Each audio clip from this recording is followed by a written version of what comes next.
Good morning বন্ধুরা। আজ 5 October রবিবার। আজকের সকালের বরাক তথা সমগ্র আসামের গুরুত্বপূর্ণ খবরগুলি হলো: এক চাঞ্চল্যকর ঘটনা। এক ব্যক্তির পচা গলা ঝুলন্ত মৃতদেহ উদ্ধারের ঘটনায় ব্যাপক চাঞ্চল্য ছড়িয়েছে বাজারিচড়ার হাতিকিরায়। মৃত ব্যক্তির নাম চন্দন রবি দাস। জানা গেছে ওই যুবক পেশায় রাজমিস্ত্রি ছিলেন। তার স্ত্রী সহ দুটি ছোট ছোট সন্তান রয়েছে। মহানবমীর সকাল থেকে তিনি নাকি বাড়ি থেকে নিখোঁজ ছিলেন। এদিকে গতকাল বাড়ির লাগোয়া এক পরিত্যক্ত ঘরের ভিতর থেকে দুর্গন্ধ ছড়াচ্ছে দেখে জনতা ভিতরে প্রবেশ করে দেখেন কারি কাঠের সঙ্গে চন্দনের পচা গলার নিতর দেহ ঝুলে আছে। পরে বাগান পঞ্চায়েতের উপস্থিতিতে থানায় খবর দেওয়া হলে সার্কল অফিসার সহ বাজারিচড়া পুলিশের উপস্থিতিতে মৃতদেহ এনকোয়েস্ট করে ময়নাতদন্তের জন্য শ্রীভূমি জেলা সদর হাসপাতালে প্রেরণ করা হয়। মৃতদেহের পাশে মদের বোতল, সেদ্ধ ছোলা এবং কয়েকটি গ্লাস পাওয়া যায়। এটি নিজেকে শেষ করার ঘটনা নাকি খুন তা খতিয়ে দেখছে পুলিশ। বিহারের বিধানসভা ভোট 1 অথবা 2 দফাতেই সেরে ফেলা হোক। গতকাল নির্বাচন কমিশনের কাছে এই আর্জি জানালো বিজেপি। একই সঙ্গে বুরকা পরে ভোট দিতে যাওয়া মহিলাদের বুরকা খুলে শনাক্ত করার জন্য কমিশনকে অনুরোধ করেছে তারা। চলতি বছরের শেষেই বিহারে বিধানসভা নির্বাচন। তার আগে ভোটের প্রস্তুতি খতিয়ে দেখতে গতকাল 2 দিনের সফরে পাটনা গিয়েছেন মুখ্য নির্বাচন কমিশনার জ্ঞানেশ কুমার। এরই মধ্যে কমিশনের উদ্দেশ্যে নিজেদের প্রস্তাব জানিয়ে রাখল বিহার বিজেপি। মুখ্য নির্বাচন কমিশনারের নেতৃত্বাধীন কমিশনের প্রতিনিধি দলের সঙ্গে গতকাল সকালে দেখা করেন বিভিন্ন রাজনৈতিক দলের প্রতিনিধিরা। বিহার বিজেপির সভাপতি দিলীপ জয়সওয়ালের নেতৃত্বে বিজেপির একটি প্রতিনিধি দলও বৈঠক করে কমিশনের সঙ্গে। ওই বৈঠকে নির্বাচনের সময়ে পর্যাপ্ত আধা সেনাবাহিনী মোতায়েনের জন্য অনুরোধ করেন জয়সওয়াল। বিশেষ করে যে এলাকাগুলিতে ভোটারদের ভয় দেখানো এবং বুথ দখলের আশঙ্কা রয়েছে সেই স্পর্শকাতর এলাকাগুলিতে বেশি গুরুত্ব দেওয়ার অনুরোধ করেন তিনি। কমিশনের সঙ্গে বৈঠক শেষে সাংবাদিকদের উদ্দেশ্যে তিনি বলেন, 1 অথবা 2 দফায় ভোট করানোর জন্য তারা নির্বাচন কমিশনের কাছে অনুরোধ করেছেন। নির্বাচন প্রক্রিয়াকে অহেতুক দীর্ঘায়িত করার দরকার নেই। ন্যাশনাল ক্রাইম রেকর্ডস ব্যুরোর প্রতিবেদনে অসমের জন্য আবার উদ্বেগজনক তথ্য সামনে এলো।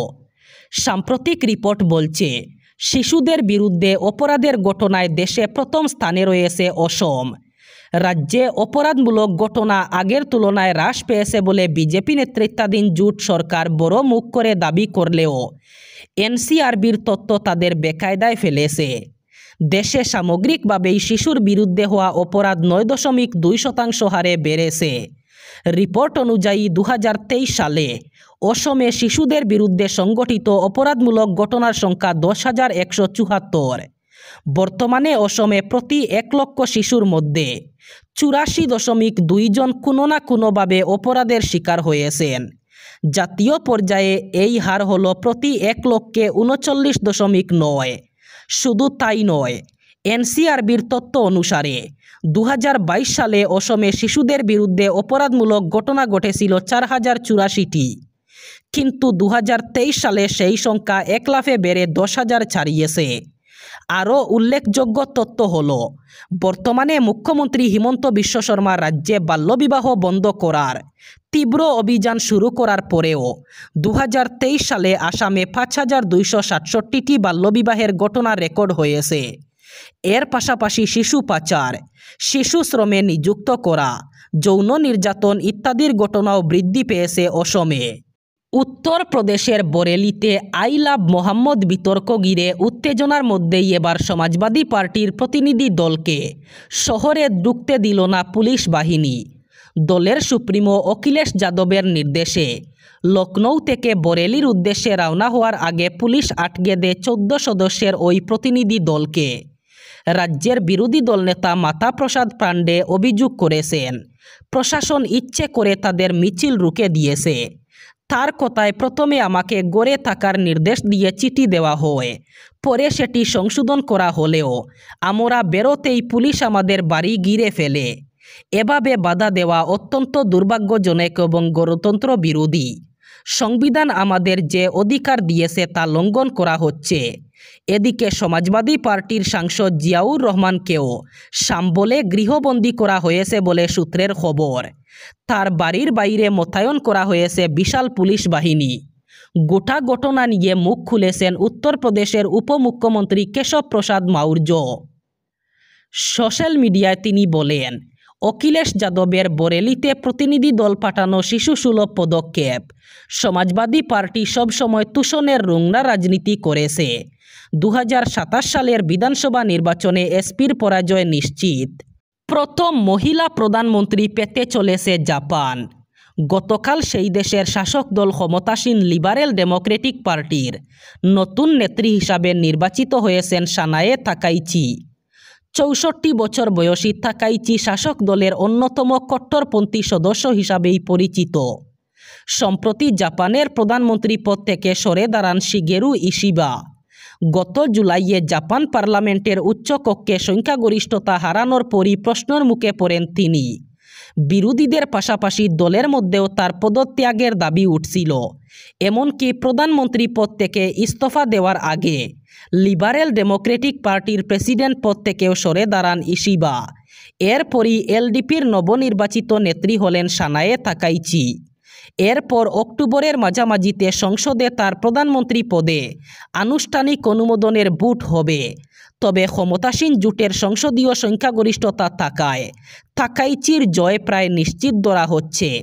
তবে প্রধানমন্ত্রীর কুর্সিতে বসার পরই বড় চ্যালেঞ্জের সম্মুখীন হতে হবে তাকে। দলের অন্তর্দ্বন্দ্ব মেটানোর পাশাপাশি বিশ্বের অন্যতম শক্তিশালী দেশ হিসাবে জাপানের অর্থনৈতিক ভারসাম্য বজায় রাখার দিকে নজর দিতে হবে তাকে। অসম নাগাল্যান্ড সীমান্তে নাগা দুর্বৃত্তদের তাণ্ডবে গৃহহারা অসংখ্য মানুষ। রাতের অন্ধকারে 93টি বাসগৃহ জ্বালিয়ে দেন নাগা দুষ্কৃতীরা। গোলাবারুদ সহ বিভিন্ন অস্ত্রশস্ত্রে সুসজ্জিত নাগা দুর্বৃত্তদের হামলায় উত্তেজনা বিরাজ করে অসম নাগাল্যান্ড সীমান্তের দক্ষিণ নামবর সংরক্ষিত বনাঞ্চল এলাকায়। পরিস্থিতি নিয়ন্ত্রণে মোতায়েন করা হয় সিআরপিএফ। কড়া নজর রাখছে গোলাঘাট জেলা প্রশাসন।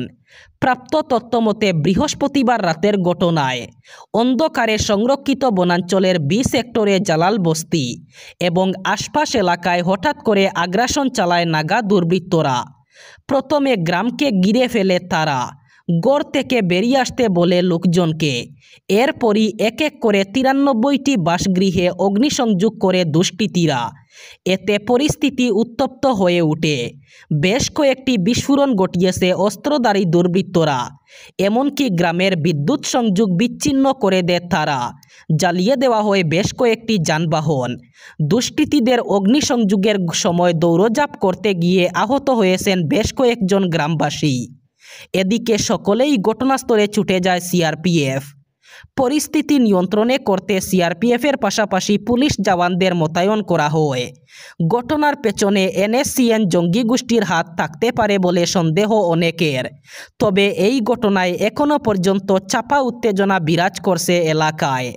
কোনো দুর্ঘটনা অথবা শারীরিক অসুস্থতা নয়, পরিকল্পিতভাবে খুনের শিকার হয়েছেন অসমবাসীর প্রাণের শিল্পী জুবিন গার্গ। বিস্ফোরক এই দাবি করেছেন প্রয়াত শিল্পীর সহযোগী বাদ্যশিল্পী শেখর গোস্বামী।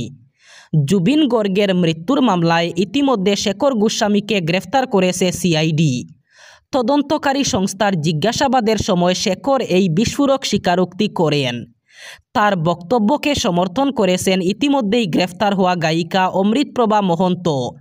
জিজ্ঞাসাবাদের মুখোমুখি হওয়া নিশিতা গোস্বামী বলে এসআইটি জানিয়েছে। শেখর গোস্বামীর এমন স্বীকারোক্তির পরে এখন জুবিন গার্গের মৃত্যুর পেছনে এক গভীর ষড়যন্ত্রের ইঙ্গিত পাওয়া যাচ্ছে। এই ঘটনায় তদন্তকারী দল এফআইআরে জুবিন গার্গের ম্যানেজার সিদ্ধার্থ শর্মার নাম প্রধান অভিযুক্ত হিসাবে উল্লেখ করেছে। তার বিরুদ্ধে ফৌজদারি ষড়যন্ত্র, খুনের মতো গুরুতর এবং জামিন অযোগ্য ধারায় মামলা রুজু করা হয়েছে। তদন্তে শেখর আরও বিস্ফোরক তথ্য দিয়েছেন। তার দাবি অনুযায়ী সিদ্ধার্থ শর্মাই জুবিন গার্গের মৃত্যুকে দুর্ঘটনার রূপ দেওয়ার ষড়যন্ত্র করেছিলেন। সিঙ্গাপুরের হোটেলে থাকার সময়ও সিদ্ধার্থের আচরণ ছিল সন্দেহজনক, এই দাবি করে শেখর। এছাড়াও শেখর দাবি করেছেন ইয়ট পার্টিতে যাওয়ার সময় সিদ্ধার্থ নাবিকের কাছ থেকে ইয়টটি নিজের নিয়ন্ত্রণে নিয়েছিলেন। শুধু তাই নয়, সিঙ্গাপুর স্থিত অসম অ্যাসোসিয়েশনের সদস্য তন্ময় ফুকনের মদ আনার প্রস্তাবও তিনি নাকচ করে নিজের মদের ব্যবস্থা করেন বলে অভিযোগ। এবার বরাক উপত্যকার 3 জেলার আজকের আবহাওয়ার খবর। আজ 5 অক্টোবর রবিবার বরাক উপত্যকার 3 জেলায় মেঘলা আকাশের সাথে সাথে গরমের সম্ভাবনা। আজ শিলচর কাছাড়ে সর্বোচ্চ তাপমাত্রা থাকবে 32 ডিগ্রি সেলসিয়াস এবং সর্বনিম্ন তাপমাত্রা থাকবে 26 ডিগ্রি সেলসিয়াস। শ্রীভূমি করিমগঞ্জে আজ সর্বোচ্চ তাপমাত্রা থাকবে 32 ডিগ্রি সেলসিয়াস এবং সর্বনিম্ন তাপমাত্রা থাকবে 26 ডিগ্রি সেলসিয়াস। একইভাবে হাইলাকান্দি জেলায়ও আজ সর্বোচ্চ তাপমাত্রা থাকবে 32 ডিগ্রি সেলসিয়াস এবং সর্বনিম্ন তাপমাত্রা থাকবে 26 ডিগ্রি সেলসিয়াস। আজ বরাক উপত্যকার 3 জেলায় মেঘলা আকাশের সাথে সাথে গরমের সম্ভাবনা। এই ছিল আজকের সকালের গুরুত্বপূর্ণ খবরগুলি। ভিডিওটি অবশ্যই লাইক করবেন এবং চ্যানেলটি সাবস্ক্রাইব করবেন।